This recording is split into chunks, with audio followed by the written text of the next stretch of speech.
Hi friends, welcome back to my channel. ఈరోజు మనం తవా paneer onions garlic masala లేకుండా ఎలా చేసుకుందామో చూద్దాం.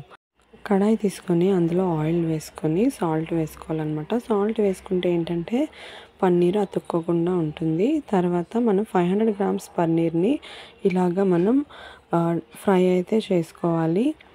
తవా పన్నీర్కి మామూలుగానే మనకి ఫ్రై చేయరు, బట్ ఇక్కడ నేను ఫ్రై చేయడం కూడా చూపిస్తున్నాను అనమాట. అదైతే చాలా టేస్టీగా కూడా ఉంటుంది. సో ఇలా ఫ్రై చేసుకొని పక్కన పెట్టుకొని ఇప్పుడు మనం ఇందులో 2 స్పూన్స్ కర్డ్ వేసుకోవాలి.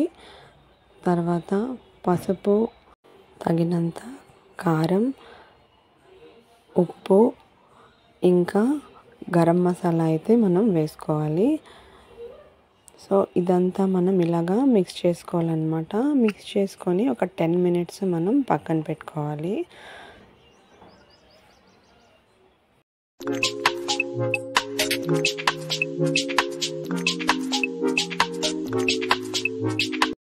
సో ఇప్పుడు ఒక కడాయి తీసుకొని మనం ఆయిల్ వేసుకోవాలి. ఇది కొంచెం వేడెక్కిన తర్వాత క్యాబేజ్ వేసుకుంటున్నాను నేను. క్యాబేజ్ ఎందుకంటే ఆనియన్స్ ప్లేస్లో మనం క్యాబేజ్ వేసుకోవచ్చు అనమాట.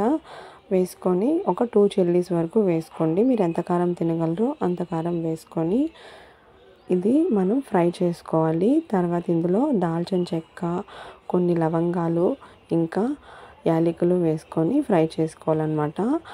క్యాబేజ్ వల్ల ఏంటంటే మనకు కొంచెం పచ్చివాసన వస్తుంది కదా, సో అందుకని క్యాబేజ్ ఇలాగా ఫ్రై చేసుకున్నాక క్యాప్సికమ్ కూడా కొంచెం హాఫ్ ఫ్రై లాగా చేసుకోవాలన్నమాట. తర్వాత ఇందులో సాల్ట్ కూడా వేసుకొని ఒక 2 మినిట్స్ ఇలా మూత పెట్టుకుంటే మనకి బాగా ఉడుకుతుంది. దాని తర్వాత టొమాటోస్ కూడా వేసుకోవాలి. టొమాటోస్ ఏంటంటే మీరు గ్రైండ్ చేసైనా వేసుకోవచ్చు, లేదంటే డైరెక్ట్గా ఇలాగా పీసెస్ కింద కట్ చేసైనా వేసుకోవచ్చు అనమాట. సో అన్నీ ఇలాగా మనకి స్మాష్లా అయిపోయాయి కదా. ఇప్పుడు మనం ఇందులో ధనియా పౌడరు, కొంచెం పసుపు, కారం అన్నీ వేసుకొని మనం ఇది ఒక 2 నిమిషాలు ఫ్రై చేసుకోవాలి.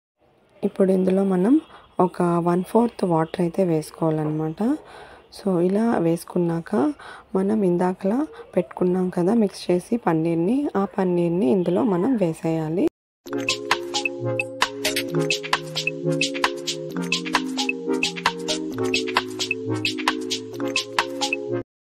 సో చూసారు కదా, ఇలా మిక్స్ చేసుకున్న తర్వాత మనం ఇందులో బటర్ యాడ్ చేసుకోవాలన్నమాట. బటర్ వల్ల ఏంటంటే మనకి మంచి టేస్ట్ అనేది కూడా బాగా వస్తుంది.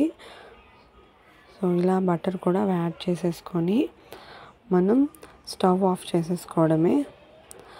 లాస్ట్లో మనం ఇలాగ కొత్తిమీర యాడ్ చేసేసుకోవడమే. చాలా చాలా యమ్మీ అయిన రెసిపీ అనమాట. మనం ఎప్పుడైనా స్నాక్స్గా తినచ్చు, లేదంటే మనకి నార్మల్గా మనం సౌత్ ఇండియన్ పీపుల్ ఏంటంటే రోటీలో కూడా తినేస్తారనమాట. చపాతీలోకైనా, రైస్లోకైనా, దేనికైనా పనికొస్తుంది. డైరెక్ట్గా కూడా ఇలా మనం ఇది తినచ్చు అనమాట. ఈ రెసిపీ చాలా బాగుంటుంది. మీరు కూడా ట్రై చేసి నాకు ఎలా ఉందో కూడా కామెంట్ చేసేయండి. నచ్చితే లైక్ చేయండి, షేర్ చేయండి, సబ్స్క్రైబ్ చేయండి. మళ్ళీ నెక్స్ట్ వీడియో కలుద్దాం. అంతవరకు బాయ్.